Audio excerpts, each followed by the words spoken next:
नमस्कार दोस्तों, मैं हूं पुष्पेंद्र कुमार और आप देख रहे हैं आपका अपना चैनल मास्टर बीएसआर, जिसमें आज हम लेकर आए हैं उत्तर प्रदेश से संबंधित कुछ मोस्ट इंपोर्टेंट प्रश्न जो कि उत्तर प्रदेश के प्राचीन इतिहास से जुड़े हुए हैं। तो आपकी आने वाली तमाम परीक्षाओं, जैसे कि उत्तर प्रदेश कांस्टेबल भर्ती परीक्षा नज़दीक है, उसको ध्यान में रखते हुए हमने आपके अपने चैनल मास्टर बीएसआर पर उत्तर प्रदेश स्पेशल जीके चला रखी है और जिसकी आज ये तीसरी वीडियो आपके सामने है। तो दोस्तों, वीडियो को पूरा देखिएगा, कोई प्रश्न आपको स्किप नहीं करना है। देखना, आपकी परीक्षा में इनमें से कोई ना कोई प्रश्न अवश्य पूछ लिया जाएगा उत्तर प्रदेश के प्राचीन भारत के इतिहास से। चलिए अब शुरुआत करते हैं आज की वीडियो की, समय को नष्ट ना करते हुए। तो देखिए, पहला क्वेश्चन है, बेलन घाटी की खुदाई किसके निर्देशन में कराई गई थी? तो देखिए भाई, बेलन घाटी की जो खुदाई थी वो प्रोफेसर जी.आर. शर्मा के नेतृत्व में कराई गई थी। तो ऑप्शन नंबर ए बिल्कुल ठीक जवाब हो जाएगा। Professor G.R.. शर्मा के नेतृत्व में बेलन घाटी की खुदाई कराई गई थी। अगला क्वेश्चन है, मध्य पाषाण युग के सर्वाधिक साक्ष्य मिले हैं संख्या से, श्रावस्ती से, सराय नाहरराय से या फिर कौशाम्बी से? तो दोस्तों बताइएगा, बहुत ही इंपॉर्टेंट क्वेश्चन है। तो देखिए भाई, बात करते हैं मध्य पाषाण युग से संबंधित। तो देखिए भाई, मध्य पाषाण युग के सर्वाधिक साक्ष्य जो मिले हैं वो मिले हैं सराय नाहरराय से। सभी स्थल यूपी से ही हैं। चलिए भी आगे देखते हैं क्वेश्चन नंबर 3। मध्य पाषाण युग में दमदमा, जो कि उत्तर प्रदेश के प्रतापगढ़ जिले में है, में उत्खनन के दौरान कितने समाधान मिले हैं? तो देखिए भाई, दमदमा में उत्खनन के दौरान कुल मिलाकर के 41 समाधान मिले हैं। तो ऑप्शन नंबर ए बिल्कुल ठीक जवाब हो जाएगा। दोस्तों, इस वीडियो में तमाम प्रश्न जितने भी लिए हैं, लगभग 50 प्रश्न होंगे, सभी के सभी मोस्ट इंपोर्टेंट हैं। आप अपनी कॉपी और पेन लेकर के बैठ जाइए और प्रत्येक प्रश्न को नोट कर लीजिए ताकि आपकी परीक्षा की तैयारी अच्छी बनी रहे। तो क्वेश्चन नंबर 4 है, मध्य पाषाणिक काल के किस स्थान से सिंह के आभूषण के साक्ष्य मिले हैं? मेजा से, सराय नाहरराय से, लेखिया से या फिर मेहदहा से? तो देखिए दोस्तों, जो सिंह के आभूषण मिले हैं वो मिले हैं मेहदहा से। ऑप्शन नंबर डी बिल्कुल ठीक जवाब हो जाएगा। मेहदहा से सिंह के आभूषण मिले हैं। अगला सवाल है, नवपाषाण कालीन सभ्यता के साक्ष्य उत्तर प्रदेश के किन स्थलों से प्राप्त हुए हैं? प्रयागराज से, सोनभद्र से, प्रतापगढ़ से या फिर सभी से? तो देखिए दोस्तों, प्रयागराज, सोनभद्र और प्रतापगढ़ ये सभी नवपाषाण कालीन स्थल हैं। तो ऑप्शन नंबर डी ये सभी ठीक है। तो अगला क्वेश्चन है, नवीनतम खोजों के आधार पर भारतीय उपमहाद्वीप में कृषि के प्राचीनतम प्रमाण कहां से मिले हैं? लहुरा देव से, मेहरगढ़ से, चिरान से या फिर करछना से? तो देखिए भाई, बात इसमें हो रही है नवीन खोजों के आधार पर, ठीक है। तो नवीन खोजों के आधार पर एक उत्तर प्रदेश की जगह है, इसका नाम है लहुरा देव। यहां पर कृषि के प्राचीनतम साक्ष्य प्राप्त हुए हैं। तो 7वां प्रश्न है, उत्तर प्रदेश के किस नवपाषाणिक पुरास्थल से धान की खेती के साक्ष्य मिले हैं? तो देखिए भाई, धान की खेती के साक्ष्य जो मिले हैं उत्तर प्रदेश में कहां से मिले हैं? ये मिले हैं कोल्डी हवा जो कि प्रयागराज में है। तो कोल्डी हवा से धान की खेती के प्राचीनतम साक्ष्य मिले हैं या चावल की खेती के प्राचीनतम साक्ष्य हमें कोल्डी हवा से मिले हैं। अगला सवाल है, ताम्रपाषाण कालीन संस्कृति के साक्ष्य उत्तर प्रदेश के किस जिले से प्राप्त हुए हैं? तो देखिए, ताम्रपाषाण कालीन संस्कृति के साक्ष्य जो मिले हैं हमें वो मिले हैं मेरठ से, ठीक है। उत्तर प्रदेश के मेरठ जिले से ताम्रपाषाणिक संस्कृति के साक्ष्य देखने को मिलते हैं। क्वेश्चन नंबर 9 है, सैंधव सभ्यता का पश्चिमी उत्तर प्रदेश में पुरास्थल आलमगीरपुर किस नदी के किनारे स्थित है? तो देखिए, सैंधव सभ्यता का स्थल है आलमगीरपुर, जो कि मेरठ में है और यह हिंडन हिंडन नदी किनारे स्थित है। क्वेश्चन नंबर 10 है, आलमगीरपुर के निवासी किससे परिचित थे? सभ्यता से, संस्कृति से, लेखन कला से या फिर व्यापार से? तो देखिए भाई, इसका सही जवाब हो जाएगा ऑप्शन नंबर सी, लेखन कला। आलमगीरपुर के निवासी जो थे वो लेखन कला से संबंधित या परिचित थे। ठीक है। क्वेश्चन नंबर 11 है, किस सभ्यता या काल के लोगों का निवास गंगा की ऊपरी घाटी क्षेत्र से लेकर के अफगानिस्तान एवं वर्तमान पंजाब तक था? तो देखिए भाई, सिंधु घाटी सभ्यता का, ऋग्वैदिक काल का, मौर्य काल का या फिर महाजनपद काल का?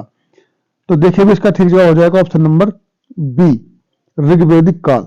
तो ऋग्वैदिक काल का जो क्षेत्र था गंगा की ऊपरी घाटी से अफगानिस्तान और वर्तमान पंजाब तक था। तो ऑप्शन नंबर बी ठीक जवाब हो जाएगा। दोस्तों, यदि आप चैनल पर नए हैं तो आज ही सब्सक्राइब कीजिए और बेल आइकन प्रेस कीजिए ताकि आपको हमारे तमाम वीडियो मिल सके। तो क्वेश्चन नंबर 12 देखिए भाई, उत्तर वैदिक काल का समय है। तो देखिए, 4 ऑप्शन दिए हुए हैं। बात हो रही है उत्तर वैदिक काल के समय की। तो देखिए, इसका समय जो माना गया है वो माना गया 1000 ईसा पूर्व से 600 ईसा पूर्व माना गया है उत्तर वैदिक काल का। यदि इसमें पूछे ऋग्वैदिक काल का तो आपका जवाब हो जाएगा ऑप्शन नंबर ए, 1500 ईसा पूर्व से 1000 ईसा पूर्व। ठीक है। तो क्वेश्चन हमारा है उत्तर वैदिक काल के समय की। तो उत्तर वैदिक जो काल था वो था 1000 ईसा पूर्व से लेकर के 600 ईसा पूर्व तक का। तो ऑप्शन नंबर डी बिल्कुल ठीक जवाब हो जाएगा। क्वेश्चन नंबर 13 है, रामायण कथा में वर्णित कौशल जो कि अयोध्या है राज्य का संबंध किस राजवंश से था? देखिए, अयोध्या में अभी एक विशाल मंदिर बना है भगवान राम का, मूर्ति की स्थापना वहां पर की गई है। तो रामायण कथा में वर्णित कौशल राज्य का संबंध किस राजवंश से था? तो यह था इक्ष्वाकु वंश से। किससे था? इक्ष्वाकु वंश से। ऑप्शन नंबर बी राइट जवाब हो जाएगा। अगला सवाल है, 6वीं शताब्दी ईसा पूर्व में उत्तरी भारत में विद्यमान 16 महाजनपदों में से कितने महाजनपद उत्तर प्रदेश में स्थित थे? तो देखिए, बहुत ही मोस्ट इंपोर्टेंट क्वेश्चन है भाई। तो देखिए, क्या नाम, बौद्ध ग्रंथ का नाम क्या था उसका? अंगुत्तर निकाय। और जैन ग्रंथ भगवती सूत्र में 16 महाजनपदों का वर्णन मिलता है, जिनमें से 8 हमारे उत्तर प्रदेश में थे। ठीक है, जिनमें से 8 हमारे उत्तर प्रदेश में स्थित थे। तो 16 में से 8 महाजनपद उत्तर प्रदेश में थे। तो ऑप्शन नंबर ए बिल्कुल ठीक जवाब हो जाएगा। अगला क्वेश्चन है, पंचाल महाजनपद की राजधानी थी कौशाम्बी, मथुरा, श्रावस्ती या फिर अहिछत्र? तो देखिए भाई, पंचाल महाजनपद की राजधानी थी अहिछत्र। Option number D. अब देखिए, आगे देखते हैं, कौन सा महाजनपद गंगा यमुना दोआब का पूर्व एवं वर्तमान रुहेलखंड का क्षेत्र था? तो यह था पांचाल। पूर्व एवं वर्तमान रुहेलखंड का क्षेत्र था पांचाल। 17वां क्वेश्चन है, 6वीं शताब्दी ईसा पूर्व के दौरान मथुरा के आसपास क्षेत्र को कहा जाता था? जो मथुरा के आसपास का क्षेत्र था 6वीं शताब्दी ईसा पूर्व के दौरान, इसको कहते थे सूरसेन। तो ऑप्शन नंबर सी इस करेक्ट आंसर हो जाएगा। अगला सवाल है, सूरसेन महाजनपद की राजधानी थी? सूरसेन देखिए, ये थी मथुरा की राजधानी थी सूरसेन। तो ऑप्शन नंबर सी राइट जवाब। श्रावस्ती किस महाजनपद की राजधानी थी? तो देखिए, श्रावस्ती थी कौशल महाजनपद की राजधानी। ऑप्शन नंबर सी राइट जवाब हो जाएगा। तो देखिए भाई, ये 16 महाजनपद हैं, इनमें से जो 8 हैं, इनमें से 8 हमारे उत्तर प्रदेश में हैं। और आपको ये 8 महाजनपद और इनकी राजधानी याद होनी चाहिए, ताकि यूपी से संबंधित प्रश्न आएंगे तो वो आपको ठीक हो सके। अगला सवाल है, 6वीं शताब्दी ईसा पूर्व के दौरान चेदी कहा जाता था? तो देखिए, चेदी किसे कहते थे? बुंदेलखंड क्षेत्र को। तो ऑप्शन नंबर ए, बुंदेलखंड क्षेत्र को 6वीं शताब्दी ईसा पूर्व के दौरान चेदी कहा जाता था। तो दोस्तों, वीडियो को शेयर कीजिए। दोस्तों, बहुत ही प्यारे प्यारे क्वेश्चन हैं यूपी से संबंधित, यूपी के प्राचीन इतिहास से संबंधित। तो वीडियो को पूरा देखिएगा और वीडियो अच्छी लग रही है तो लाइक जरूर कीजिएगा। तो देखिए भी क्वेश्चन नंबर 21 है, कुशीनगर किस गणराज्य की राजधानी थी? अगला प्रश्न है, कुशीनगर किस गणराज्य की राजधानी थी? तो देखिए भाई, कुशीनगर जो थी ये मल्ल गणराज्य की राजधानी थी। अगला सवाल है, जैन एवं बौद्ध धर्म का उदय किस शताब्दी में हुआ था? तो देखिए भाई, जैन और बौद्ध धर्म का जो उदय हुआ था वो हुआ था 6वीं शताब्दी ईसा पूर्व में हुआ था। ऑप्शन नंबर बी, और इसी काल में 16 महाजनपदों की जानकारी मिलती है। तो देखिए भाई, क्वेश्चन नंबर 23 है, जैन धर्म के 23वें तीर्थंकर पार्श्वनाथ का जन्म राज्य के किस जिले में हुआ था? तो 23वें जो तीर्थंकर थे पार्श्वनाथ, इनका जन्म कहां पर हुआ था? तो देखिए भाई, ऑप्शन नंबर बी, वाराणसी। तो पार्श्वनाथ का जन्म हुआ था वाराणसी में। जैन धर्म के किस तीर्थंकर का जन्म अयोध्या में नहीं हुआ था? तो देखिए, अयोध्या में नहीं हुआ था। संभवनाथ, ऋषभनाथ और सुमतिनाथ या फिर अनंतनाथ। तो देखिए भाई, इसमें ऋषभनाथ जो कि जैन धर्म के प्रवर्तक थे, प्रथम तीर्थंकर थे, सुमतिनाथ और अनंतनाथ, इन सभी का जन्म जो हुआ था अयोध्या में हुआ था, लेकिन संभवनाथ का जन्म अयोध्या में नहीं हुआ था। तो ऑप्शन नंबर ए इसका सही जवाब हो जाएगा। और इनका जन्म कहां पर हुआ था संभवनाथ का? यह हुआ था श्रावस्ती में। आपको याद होना चाहिए, इनका जन्म श्रावस्ती में हुआ था। ठीक है। तो अगला सवाल है, उत्तर प्रदेश के खालिस्तान दिया हुआ है में बुद्ध ने अपना पहला उपदेश, पहले उपदेश की बात है, पहला उपदेश दिया और अपनी कार्यविधि की नींव रखी थी। तो कहने का मतलब यह है कि भगवान बुद्ध ने अपना प्रथम उपदेश कहां पर दिया था? तो यह दिया था सारनाथ में। आप सब जानते हैं। तो दोस्तों, सारे क्वेश्चन जो हैं प्राचीन भारत के इतिहास से हैं, प्राचीन उत्तर प्रदेश के इतिहास से हैं, जो कि आपकी परीक्षा में 4 चांद लगा देंगे। तो ये सारे प्रश्न आपको मालूम होने चाहिए। यदि आप चैनल पर नए हैं, सब्सक्राइब करना ना भूलें, वीडियो को शेयर करना ना भूलें, ताकि आपके मित्र भी इस वीडियो का लाभ उठा सकें। चलिए देखते हैं सवाल नंबर 26 में क्या कहता है, महात्मा बुद्ध का परिनिर्वाण कहां पर हुआ था? तो देखिए, महात्मा बुद्ध का परिनिर्वाण जो हुआ था, यह हुआ था कुशीनारा में, कुशीनारा यानी कि कुशीनगर में। 27वें प्रश्न है, उत्तर प्रदेश किस क्षेत्र या जिले में नाथ संप्रदाय की नींव पड़ी, जो हठ योग की अपनी विशिष्टता के लिए प्रसिद्ध है? तो देखिए, बात हो रही है नाथ संप्रदाय की। तो देखिए, ये संबंधित है गोरखपुर से। आपको याद होंगे गुरु गोरखनाथ, ठीक है। तो वो नाथ संप्रदाय से थे और वर्तमान में उत्तर प्रदेश के मुख्यमंत्री श्री आदित्यनाथ योगी जी भी इसी संप्रदाय से हैं। तो अगला सवाल है, निम्न में से किस राजवंश का संबंध मगध साम्राज्य से नहीं था? तो देखिए, मगध साम्राज्य से नहीं था। हर्यक वंश का, शिशुनाग वंश का, या फिर शुंग वंश का, या फिर नंद वंश का? तो देखिए भाई, इसमें देखिए हर्यक वंश, शिशुनाग वंश और जी नंद वंश, इन सभी का संबंध मगध साम्राज्य था, लेकिन शुंग वंश का संबंध मगध साम्राज्य से नहीं था, जैसा कि प्रश्न में पूछा गया है। तो ऑप्शन नंबर सी इसका ठीक जवाब हो जाएगा। अब देखते हैं अगला क्वेश्चन, मौर्य वंश के संस्थापक चंद्रगुप्त मौर्य के पिता ने किस राज्य की स्थापना की थी? तो देख, चंद्रगुप्त मौर्य के पिता ने जो स्थापना की थी वो की थी मौर्य राज्य की। ऑप्शन नंबर ए बिल्कुल ठीक जवाब हो जाएगा, मौर्य राज्य। अगला सवाल है, अशोक के टोपरा एवं मेरठ स्तंभ लेख को किसके द्वारा दिल्ली लाया गया था? तो इनको दिल्ली कौन लेकर आया था? इनको लेकर आया था फिरोज शाह तुगलक। टोपरा और मेरठ स्तंभ लेख को फिरोज शाह तुगलक दिल्ली लेकर आया था। अगला क्वेश्चन है, अशोक स्तंभ पर हरिसेन द्वारा रचित समुद्रगुप्त का प्रशस्ति लेख प्राप्त हुआ है। तो देखिए, कहां पर प्राप्त हुआ है ये? ऑप्शन बी, प्रयागराज में। अगला प्रश्न है, पुष्यमित्र शुंग ने किस स्थान को अपनी राजधानी बनाया था? तो देखिए, पुष्यमित्र शुंग ने विदिशा को अपनी राजधानी बनाया था। उत्तर प्रदेश के किस शहर से कुषाण कालीन सिक्के अभिलेख और मूर्तियां प्राप्त हुई हैं। तो देखिए भाई कुषाण काल की बात करें तो देखिए मथुरा से कुषाण काल के सिक्के, कुषाण काल के अभिलेख और मूर्तियां प्राप्त हुई हैं। मथुरा कला विद्यालय किसके काल में अपने शीर्ष पर था? तो देखिए मथुरा कला विद्यालय कुषाण काल में अपने शीर्ष पर था। गुप्तकालीन दशावतार मंदिर कहाँ स्थित है?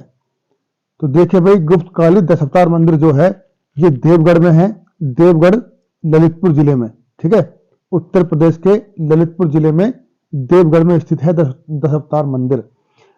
समुद्रगुप्त का प्रयाग प्रशस्ति लेख किस भाषा में लिखा गया है? तो देखिए समुद्रगुप्त का जो प्रयाग प्रशस्ति लेख है वो संस्कृत भाषा में लिखा हुआ है। दोस्तों एक एक प्रश्न बहुत ही इंपॉर्टेंट है, सारे क्वेश्चन आपको आने चाहिए। कन्नौज से पूर्व हर्षवर्धन कहाँ का शासक था? तो देखिए भाई कन्नौज से पहले हर्षवर्धन कहाँ का शासक था? तो देखिए ये था थानेश्वर का। ऑप्शन नंबर डी ठीक जवाब हो जाएगा। अगला सवाल है हर्षवर्धन के समय कन्नौज कहलाता था महोदय श्री, हर्ष की नगरी, ए और बी दोनों, या फिर माया नगरी? तो देखिए भाई हर्षवर्धन के समय जो कन्नौज था ये महोदय श्री और हर्ष की नगरी दोनों ही कहलाता था। और उसके हिसाब से देखिए ऑप्शन नंबर सी ए और बी दोनों। ठीक है, कला साहित्य एवं धर्म को संरक्षण प्रदान करने वाला गुर्जर प्रतिहार शासक मिहिर भोज किस धर्म का अनुयायी था?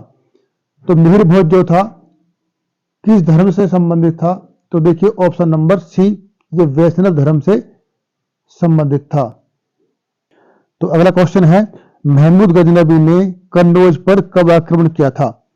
तो देखिए भाई महमूद गजनबी ने कन्नौज पर 1018-19 में आक्रमण किया था। तो ऑप्शन नंबर बी सही जवाब हो जाएगा। 1194 ईस्वी में मोहम्मद गोरी ने चंदावत फिरोजाबाद के युद्ध में गेहड़वाल वंश के किस शासक को पराजित किया था? तो देखिए भाई 1194 के युद्ध में मोहम्मद गोरी ने गेहड़वाल वंश के जयचंद्र शासक को पराजित किया था। तो ऑप्शन नंबर डी ठीक जवाब होगा। गेहड़वाल वंश का अंतिम शासक कौन था? तो ये था जयचंद्र। ऑप्शन नंबर डी सही जवाब हो जाएगा। अगला सवाल है निम्न में से सिंधु सभ्यता से संबंधित कौन से केंद्र उत्तर प्रदेश में स्थित हैं? कालीबंगा, लोथल, आलमगीरपुर और हुलास। तो देखिए भी कालीबंगा जो है ये कहां पर है? ये राजस्थान में है। कालीबंगा राजस्थान का है और लोथल गुजरात का है, जबकि आलमगीरपुर और हुलास ये दोनों ही हमारे किसके हैं? ये दोनों ही यूपी के हैं। ठीक है, तो इसके हिसाब से देखिए 3 और 4 तो ऑप्शन नंबर डी में दिए हुए हैं। 3 और 4 ये दोनों ही जो स्थल हैं, क्षेत्र हैं, ये उत्तर प्रदेश में हैं। तो देखिए सवाल नंबर 44 क्या कहता है निम्न कथनों पर विचार कीजिए। नंबर 1 पुरापाषाण काल के अधिकांश उपकरण क्वार्टजाइट पत्थर से निर्मित हैं। तो ये बात बिल्कुल ठीक है। सराय नाहर राय से 15 समाधान प्राप्त हुए हैं। तो सराय नाहर राय से 15 समाधान प्राप्त हुए हैं, ये बात बिल्कुल ठीक होगी। ताम्रपाषाण कालीन संस्कृति के साक्ष्य राज्य के सहारनपुर जिले से प्राप्त होते हैं। तो ये बिल्कुल ठीक जवाब है। तो देखिए तीनों ठीक हो गए। तो देखिए ऑप्शन नंबर डी 1, 2, 3 तीनों ही ठीक हैं। इसमें हमें सही क्वेश्चन बताने थे तो तीनों ही जो फैक्ट हैं सही दिए हुए हैं। तो ऑप्शन नंबर डी सही जवाब होगा। सुमेलित कीजिए। एक तरफ दिए हुए हैं महाजनपद और दूसरी ओर उनकी राजधानी है, इनको सुमेलित करना है। तो देखिए भाई ये महाजनपद और उनकी राजधानी दी हुई है। जैसे कि मैंने आपको बताया था इस तमाम महाजनपद कुल मिला कितने 16 हैं। हमें इनकी राजधानी मालूम होनी चाहिए और इनका नाम भी मालूम होना चाहिए। इनसे संबंधित एक न एक प्रश्न अवश्य ही पूछ लिया जाता है। तो देखिए ऐसे क्वेश्चन को हम कैसे करते हैं। मान लीजिए मुझे केवल 1-2 का ही पता है, बाकी नहीं पता है। तो जिसका पता है पहले आप उसको मिला लीजिए। तो देखिए पहले मथुरा को मिलाता हूं मैं। मथुरा की राजधानी क्या थी? ये देखिए सूरसेन था। सूरसेन को मिलाएंगे हम महाजनपद से। ठीक है, तो देखिए इससे क्या हुआ कि डी का पहला है। डी का पहला तो देखिए कौन से विकल्प में है? तो डी का पहला देखिए ऑप्शन नंबर सी में दिया हुआ है। अब इसके हिसाब से हम मिला सकते हैं। तो ए का दूसरा, तो देखिए वो चेदी की राजधानी थी सुक्तिमती, ठीक है। और बी का होगा चौथा वत्स की कौशाम्बी, और मल्ल की क्या थी, मल्ल की थी कुशीनगर, ठीक है। ये जनपद और उनकी राजधानी थी। चेदी की राजधानी क्या थी, सुक्तिमती, वत्स की कौशाम्बी, मल्ल की कुशीनगर और सूरसेन की मथुरा। तो इसके हिसाब से ऑप्शन नंबर सी बिल्कुल ठीक जवाब हो जाएगा। तो अगला सवाल है, निम्न में से कौन सा कथन सही नहीं है। तो 4 कथन दिए हुए हैं। तो देखिए उत्तर वैदिक कालीन सभ्यता का मुख्य केंद्र उत्तर प्रदेश का क्षेत्र था। तो बिल्कुल ठीक बात है। कुषाण काल में मथुरा जैन धर्म का एक प्रसिद्ध केंद्र था। ये भी ठीक है। राज्य में मथुरा की खुदाई में कुषाण कालीन साक्ष्य मिला है। बिल्कुल ठीक बात है। सारनाथ के धर्मराज के स्तूप का निर्माण पुष्यमित्र शुंग द्वारा करवाया गया था। तो ये गलत है। तो ऑप्शन नंबर डी इसका सही जवाब हो जाएगा, क्योंकि इसे पूछा गया है कि जो सही नहीं है। तो ऑप्शन नंबर डी सही नहीं है। तो अगला सवाल है, निम्न कथनों पर विचार कीजिए। नंबर 1, शक मूल रूप से पश्चिमी एशिया की एक बर्बर तथा खानाबदोश जनजाति थी। कनिष्क ने 78 ईस्वी से शक संवत प्रारंभ किया था। उपरोक्त में से कौन सा या कौन से कथन सही है। तो देखिए जो पहला है ये तो है गलत, दूसरा बिल्कुल ठीक हो जाएगा। कनिष्क ने 78 ईस्वी से शक संवत प्रारंभ किया था। तो इसके हिसाब से केवल 2, ऑप्शन नंबर बी ठीक जवाब हो जाएगा। तो अगला सवाल है, हर्षवर्धन के संदर्भ में निम्न कथनों पर विचार कीजिए। नंबर 1, वह प्रति 5वें वर्ष प्रयाग में महाभोज परिषद का आयोजन करता था। तो ये बिल्कुल सही बात है। अब देखिए आगे, हर्ष के बांसखेड़ा अभिलेख में उसकी वंशावली, प्रशासनिक संरचना, सैनिक अभियानों की जानकारी मिलती है। तो देखिए बांसखेड़ा अभिलेख में जो उसकी वंशावली और प्रशासनिक संरचना, सैनिक अभियानों की जानकारी मिलती है। तो ये बिल्कुल ठीक जवाब हो जाएगा। तो देखिए भाई उपरोक्त में से कौन से कथन सही हैं। तो दोनों ही कथन ठीक दिए हुए हैं, ए और बी, मतलब एक और तो दोनों ठीक दिए हुए हैं। और इसके हिसाब से आप देखेंगे सी 1 और 2 दोनों ही ठीक हैं। तो दोस्तों ये थे हमारे आज के प्रश्न, जो कि हमने उत्तर प्रदेश के प्राचीन इतिहास से लिए थे। आशा करता हूँ आपको समझ में आ गए होंगे। यदि आपको वीडियो अच्छी लगी तो लाइक कीजिए, अपने यार दोस्तों के पास शेयर कीजिए, ताकि वो भी इस वीडियो का लाभ उठा सकें। और यदि आप चैनल पर नए हैं तो आज सब्सक्राइब कीजिए। तो मिलता हूँ अगली वीडियो में ऐसे ही धमाकेदार प्रश्नों को लेकर के। तब तक के लिए नमस्कार।